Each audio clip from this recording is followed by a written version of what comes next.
Okay, so I got my hair cut yesterday, and although I know that this is not short hair by any means, this is probably the shortest it's been in at least 5 years. And while I like it, it's definitely gonna take some getting used to. Hey everyone, Marissa here. Welcome to a new video and Happy New Year. Today we are going to be kicking things off by going through a bit of a December wrap up and then transitioning into all of my goals for reading and the channel in 2025. Now, because I am based here in Southern California, it would feel really weird to today on the 12th of January to just jump into a video like nothing was going on here in the state when we have all of these crazy fires going on in LA County. Now, I personally am extremely safe. I am about 2.5 hours south of LA, so I am in no danger. My friends and family, everyone's okay. That being said though, these fires in LA are absolutely no joke, and I don't actually know if there's anyone from LA County that watches me, but if you are out there, I really hope that you, your family, your friends, your pets, everyone's doing okay. I know so many people have been affected, and I know that specifically this is the worst possible way to even conceive of starting a new year. So I just hope that you and yours are safe. Please keep California in your thoughts, and thank you to all the firefighters. All right, so to hopefully lighten things up just a little, let's go ahead and talk through my December wrap up, because shocking no one, it is relatively short. Not relatively, it is very short. Now, if you saw my completely overly ambitious December TBR video and you have watched any of my previous videos, you knew that that was essentially an impossible TBR. I stand by it because those are all things that I am very interested in reading, and they are things I'm actually still working on, but for the most part, that was incredibly overambitious. I think there were 4 must-read books on that TBR, and then like 2 or 3 if I can get to them or if I can start them type books. And of all of that, I managed to finish 2 of the must complete, and then I started one of the if I have time books. So let's go ahead and get through those. The first book that I completed in the month of December was Benjamin Franklin, An American Life by Walter Isaacson. Now, this is exactly what it sounds like. It's a Ben Franklin biography. And what I'm realizing as I am starting this presidential biography challenge and my context reading around it is that I don't know how to review biographies. So this is going to be a bit of a mess.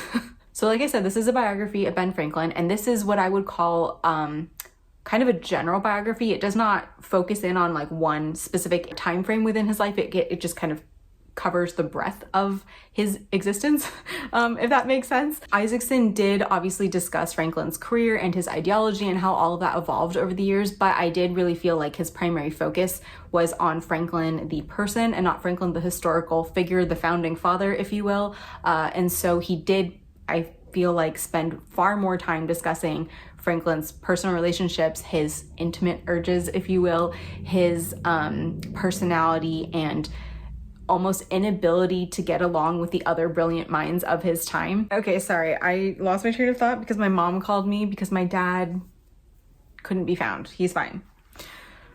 What was I talking about? On one hand, I do think that the focus on the personal side of Ben Franklin was interesting, and it definitely demystified him for me, because as a kid who was obsessed with the American Revolution, I think I very much had Ben Franklin like on this pedestal.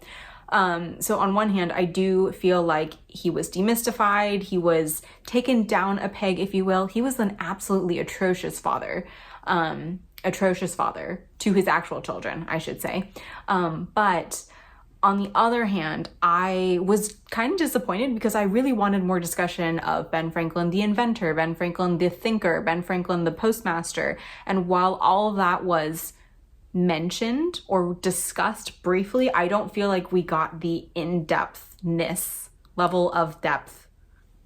We didn't get the same level of exploration that we did with his personal relationships. Specifically, I just really could have used less talk about like how randy he was. Things I did not need to know about a founding father. So overall, I would say if you were someone who was really interested in Ben Franklin and you really wanted like a look at the personal side of him, you might really enjoy this biography. But for someone like me who was just looking for more of a discussion of his contributions to the beginnings of my country, I was a little bit disappointed. I should also say that I found the audiobook particularly dry, and like the last 3 or 4 chapters in particular, I kept checking how much longer I had left, and I was like, oh my god, how is this still going? So it is a little on the dry side. I didn't find Isaacson's writing style to be super, I want to say lively. I don't know if that's a good descriptor, but it was not the most engaging nonfiction I've ever read in my life. So yeah, overall, meh.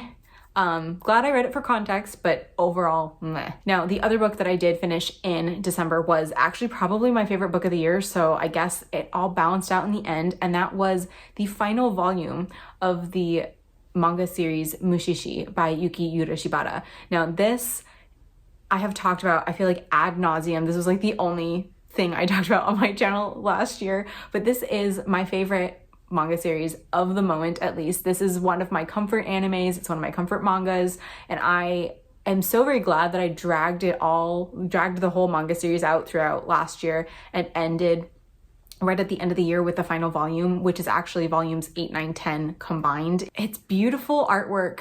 It is everything that I personally want in like my comfort media, i.e. historical Japan, kind of like fantasy folklore, kind of creepy, sad, haunting, yet hopeful at the same time. It also was a wonderful way to end the year, specifically because I am very familiar with most of Mushishi. I have watched the anime several times over, and I have now read the manga series, and for the most part they are an exact duplicate of each other. However, at the end of this final volume, there were several stories that I had never read. They had not been adapted into the anime series, and so it was such a very like pleasant surprise, like a little privilege at the end to be gifted like new Mushishi right when I thought I was at the very end, which I was, but I also got like a nice little here you go new story at the very end there, and it just made me very happy, and I felt like it was a very good way to end my reading year. I honestly think I might do a whole video at some point this year on books to read if you like Mushishi,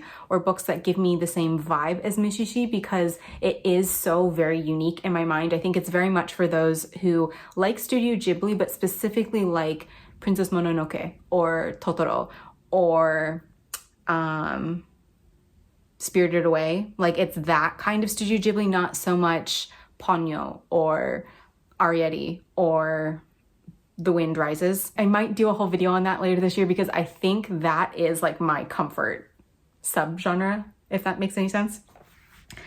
I need to stop saying if that makes any sense, because I think I've said it 17 times this video. Then the one book that I did start out of the If I Have Time section of my December TBR was the Alexander Hamilton biography by Ron Chernow. And now this is what I want in a biography. This is probably a combination of the fact that Chernow's writing is so incredibly engaging when compared to Walter Isaacson's that they probably should not be compared. It's probably actually unfair to compare the two, because Isaacson reads kind of like, and this is not to diss on Walter Cronkite, but like kind of like a Walter Cronkite old school, I'm just telling you the facts journalist. And Chernow is like, I feel like if like a modern classic met nonfiction writing. Does that make any sense? Oh, I said it again. I flew, and I'm telling you, I flew through the first 7 chapters of Alexander Hamilton like nobody's business. Chernow's writing is very engaging. It's very vivid. You can really picture what's going on in your mind. And I am so excited that not only do I have the entirety of the rest of this biography, but I also picked him for my George Washington biography. So I'm very, very excited by this discovery that his writing is just so, I was gonna say edible, readable. I should also say though, that it's probably a combination of the fact that Chernow's writing is just that good with the fact that Alexander Hamilton's life story is a little bit more engaging to me. Genuinely, his childhood, his early childhood, specifically in the Caribbean, could have been part of a Dickens novel. It is very much a series of unfortunate events, and you can really see how different elements, even only 7 or 8 chapters into the book, you can really see how that early childhood, how this dubious parentage, how being an orphan, how being kind of passed around and treated as less than by several relatives and family friends, leads into the man that he then became growing up in the middle of the American Revolution. So I am thoroughly enjoying this so far, if you cannot tell. I'm very excited to continue, and I do plan on actually completing this in its entirety before jumping into George Washington, which I will talk about later, simply because there's so much information here, and because there is overlap between their lives, I don't want to start confusing things. So I'm going to finish Alexander Hamilton in its entirety, and then I will jump into Washington. Editing Marissa here, and I just wanted to say that it is at this point in the edit that one, my allergy meds wore off. I don't know what's going on all of a sudden, but two, that I realized just how long this video actually is. So apologies, this probably should have been 2 videos, but you know what? Just one long one to kick the year off. Let's get back to it. So that was December 2024. Overall, my 2024 reading was, I don't want to say mid, it was kind of all over the place. I had the goal of reading 24 books. I only read 12. Shockingly, my page numbers were really low. This seemed really low to me. I only read 2,924 pages, which I guess makes sense because the vast majority of what I read was manga, which is not that long, but that seemed like kind of shockingly low. I did listen to 37 hours of audiobook because again, I was listening to things, but they weren't very long. They were all relatively short. I'm just gonna throw my Storygraph year-end images up here for you to peruse whilst I'm talking, but my reading, like I said, was a little all over the place. It was mostly manga. I think I read 1, 2, 3, 4, 5, 6, 7. Wait, 1, 2, 3, 4, 5, 6. Sorry, 6 volumes of manga, only 2 novels, and then 1, 2, 3 nonfiction and 1 short story collection. So yeah, it was a little bit of a mixed bag. I did actually enjoy quite a bit of what I read, mainly because it was mostly Mushishi. I also really enjoyed the Japanese Ghost Stories by Lafcadio Hearn, which was the short story collection, again, Japanese fantasy folklore. I think that was really the theme of my reading year last year. So going into 2025, I'm actually gonna keep that 24 book reading goal. I would obviously love to read more than 24 books, but at this point, my baseline is like pretty low. 12 books last year, I think it was like 15 or 17 books the previous year, so I have not hit 24 books in at least 3 years. So sadly, that is the reach goal at this point. I'm hoping that it's the next goal that really helps me to bypass that 24 book reading goal, but we shall see. And that next goal is to just read more manga in 2025. Now, I don't know why, because I know for a fact that I have given the advice that if you like reading manga, if you like reading comics, you like reading graphic novels, by all means, those count as reading and you should be consuming a lot of them if that is what is actually keeping you reading.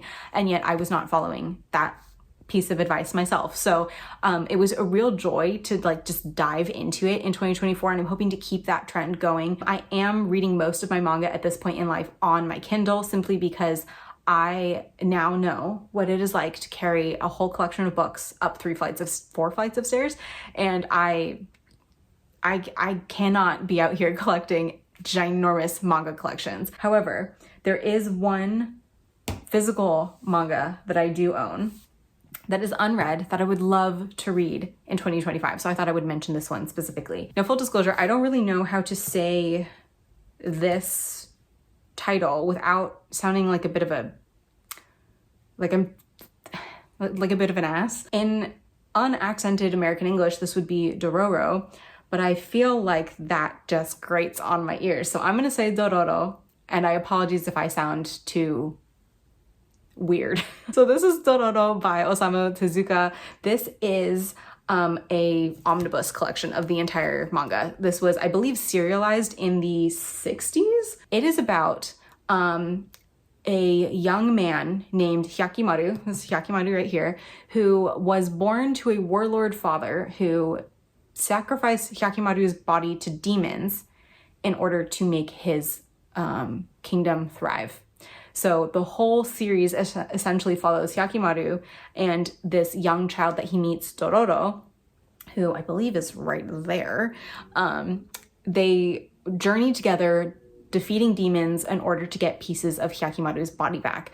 And it is such a creepy body horror story that I just love. Now, I do already know the story, as you can tell, simply because I watched the, I want to say 2017, 2018 anime adaptation, which as of right now, I believe is still available on Amazon Prime. So I wanted to read the source material, and this was one that I found just difficult to read on Kindle because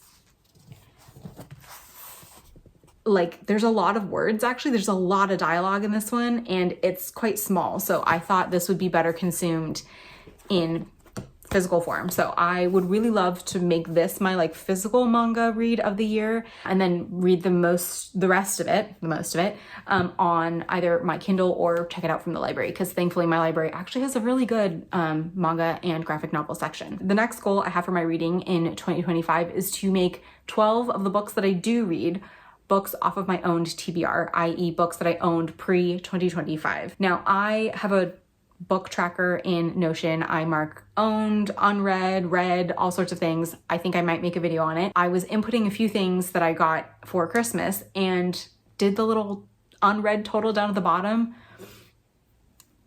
Why do I own 297 unread books?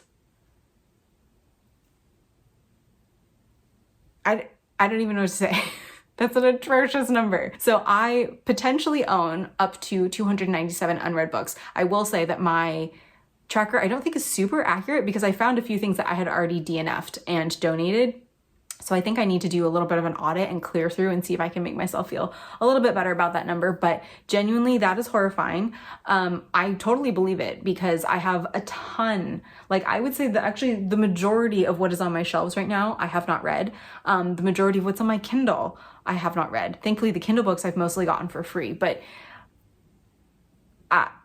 this needs to be the year of like reading my own stuff. I'm not setting like a proportion or a goal for what needs to be read off my physical TBR versus my digital or audiobook TBR, because yes, I have unread books in all three categories. It's very stressful. Ideally, they would mostly be physical, because like I mentioned, I live on a 3rd floor walk up and I potentially am moving this year.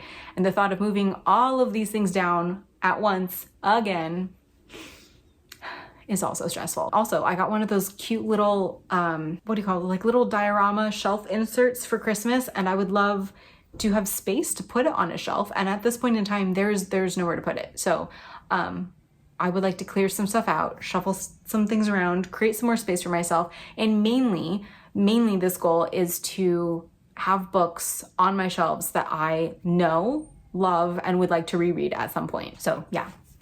Read 12 books off the owned TBR. Then the very last reading goal I have for 2025 is to read through George Washington in my presidential biography challenge. Now, like I mentioned before, I already own my biography that I'm going to be reading for George Washington. This is Washington, A Life by Ron Chernow. It won the Pulitzer based off of his writing in Hamilton. I can see why, and I'm very, very excited to get into this. Of course, because I am me and I like to make things complicated, I will not just be reading a biography for the biography challenge. I also would like to read a biography of his wife, Martha Washington. I would like to read some context reading, which I'm already I'm already doing at the moment. And then lastly, I would like to read something that Washington himself wrote.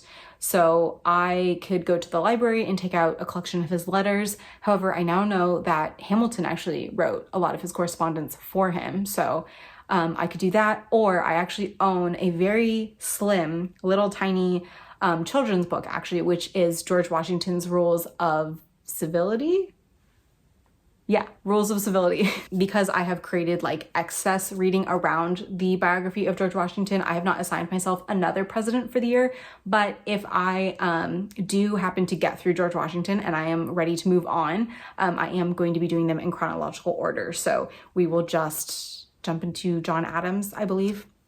But we'll see. I honestly, this could take me all year. Who knows? I do have a whole tracker, again, set up in Notion for my biography challenge. So I will link that in the description box below in case you would like to follow along, or in case you would also like to do a similar challenge and you just want to see how I've laid things out. Then for my final section here, I do actually have, believe it or not, channel goals for 2025. The first of which is to make 1 video a month. Now, much like 24 books a year should, in theory, at least be a doable goal, I feel like 1 video a month should be very doable. I am really trying to make 2025 a year of active creation rather than passive consumption. I'm hoping that it'll be probably a different style of video every month, and I'm also hoping that there will be months where I make more than 1 video, but start off slow, start off, again, reachable yet difficult enough, 1 video a month. I do think I would like to bring back the roundup video, just make them quarterly. Roundup videos, in case you haven't seen them, because I haven't done them in a while, are videos where I basically talk about content, favorites, life updates, anything else I really want to talk about. Is kind of like a little catch-all, like a wrap-up, but for more than just books. And then the very last goal I have for the channel is a bit of a weird one. And that is to figure out how to review things again. Now, I have never been a prolific reviewer. I've always been someone who preferred kind of combining a bunch of reviews into a single video and kind of doing thematic reviews or wrap-ups. But I genuinely feel like I have lost the art of how to review something, whether that is a book or a film or some anime. Like I don't know if it's that I have lost the ability to form my own opinion, because that is quite possible.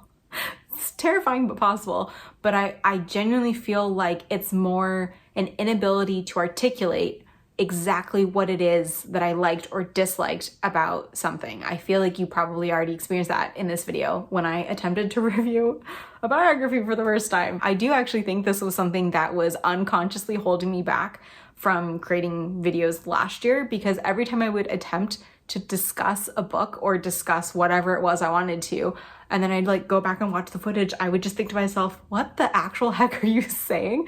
That made no sense. I, again, have a whole system I'm using in Notion right now, but I don't really use it. Like I kind of use it, but I don't really use it. So I think I need to get back into potentially writing down my thoughts so that I have a process through which I can formulate what I want to say in a video. I would also really, really love to get back into the anime reviews this year. I don't know if I'm going to be able to upkeep the Netflix series, simply because I no longer have access to my parents' Netflix and I'm cheap and I don't know that I want to pay for Netflix. But also I should say that nothing quite knocks you down a peg as a reviewer or destroys your reviewing confidence when you have 10 plus years of your opinion on books and movies and whatever living on this channel, and I still get comments on those old videos. People still watch them. Some of my most watched videos are old reviews, and I still get comments on them all the time where people are like, this wasn't a review of the book, this was a review of the story, or